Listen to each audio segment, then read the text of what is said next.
So thanks for taking the time to do this and a couple questions. The first one was, how is the coronavirus affecting you and your family? And you're in a unique situation. So how is all of this affecting you guys? I think just situationally, actually, on the weeks that I'm not inpatient, I'm actually home more, which has been a pleasant surprise because when I'm just doing clinic patients, I do it from home. So I do telemed from home. Mhm. So that's been really nice to be able to come out and eat lunch with the family, and I'm done the second I'm done, and I don't have to then do a half an hour commute home. And so that's been really nice. All right. Um, it's Greg would probably disagree with that because he's doing a bunch of schoolwork, which has been hard to juggle with all three of them needing Oh yeah, different degrees of assistance. no kidding. So that's been a challenge, I know, but I think that's been our day to day. There's certainly, I find myself on the weeks that I'm doing inpatient medicine having to be more intentional about balancing fear and faith and purpose. Whereas usually, I just kind of happily go to the hospital, I see the kids there, and then I go on and do my next thing. And it's taken some more intentional, you're doing this for a reason, keep doing this. Right. This wasn't a mistake. You did this on purpose. Yeah. What are the kids doing with it all?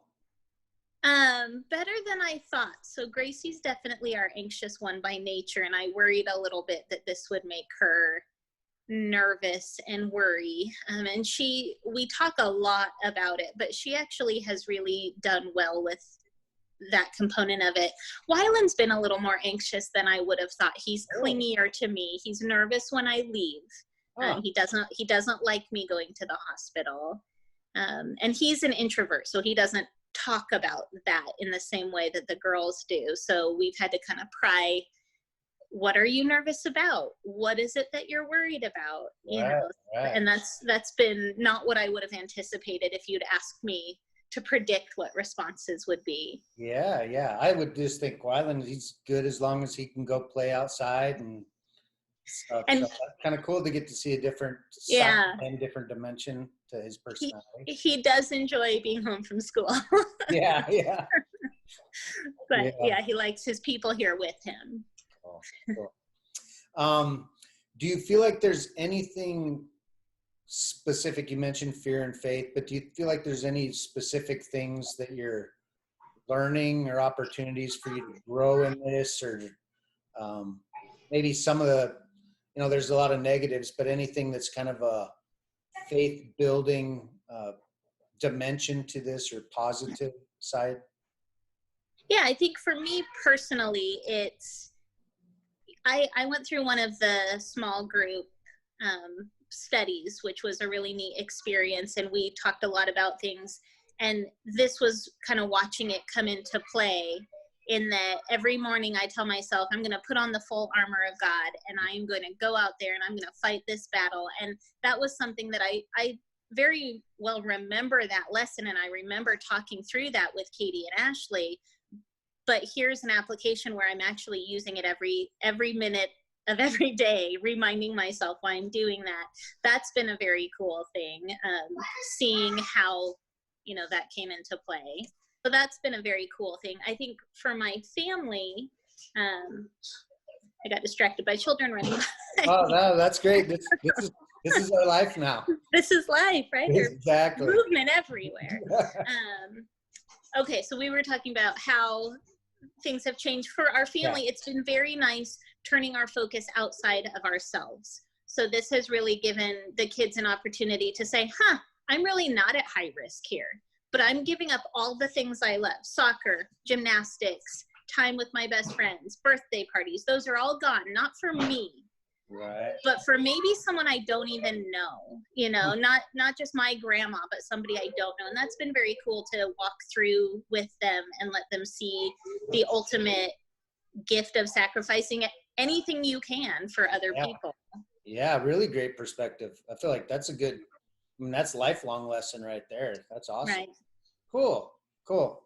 Like, what would you say has been the most encouraging thing? I know you mentioned some positive. Is there anything different than that that might be just on the other side of this whole thing, looking back, maybe years from now going, we will really treasure this? I know you've mentioned some things already. I don't want to put you on the spot, but is there Yeah, I mean, anything else that comes to mind? as a family, I think we're having moments together that we likely wouldn't have had the opportunity to get to have together because we're just busy. And even though we only let each kid have one activity at a time, that's still 3 activities on, sometimes 3 different nights, and Yeah. homework and schoolwork and studying and visiting family and going to birthday parties. And so this has really given us that time together, which I've heard that being a common sentiment across hopefully the world, at least through our nation. Yeah. I think a lot of positive changes will come out of medicine from this. I am fortunate enough to work for a hospital system that is run by doctors, and so I have not felt the same pain that some other hospitals and hospital systems have, but I think this will come out where doctors can fight for their patients with other people who understand medicine instead of up against administrators. That's always been a struggle for a lot of hospital groups. So I hope that'll be better for patients, that when your doctor says, I think this patient needs this, it's not, ooh, too expensive. It's just, okay. So I'm optimistic about the change in medicine there. Yeah. Well, that's a perspective. Most of us wouldn't even have that thought about that dimension of it. So on that note, are there any things that you would want to share on behalf of the medical community, or kind of your perspective from a medical point of view? Anything that you just want to share with our people? The people who are going into the war zone, which I do go to the hospital, but I'm not front lines in the ICU or the ER. And so my risk, yes, is higher than people who are staying home, but is significantly lower than a lot of other doctors and nurses out there.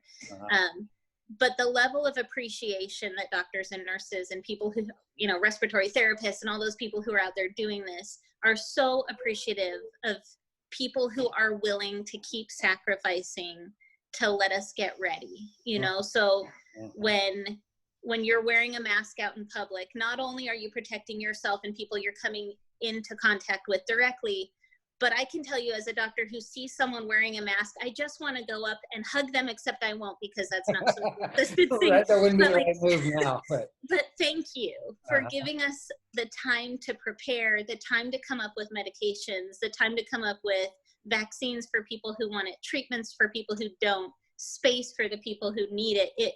It makes the medical community feel like we're not out here doing it alone. And so many doctors and nurses and RTs, et cetera, are literally making wills and drawing up guardianship paperwork because you just don't know. And so to feel like you're out there battling with people on the front lines with you is so important. And so every step our church takes to, we're not going to all drink out of the same communion cup. We're not doing it, and those of you who are willing to put that effort, it's inspiring to the people who watch you do that, even if you don't know that that's happening. Yeah, cool. Good message. I'm glad you shared that.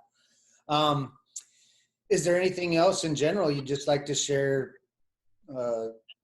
with the church? Just share in general. Any thoughts? Like medical thoughts or anything? Anything. Personal.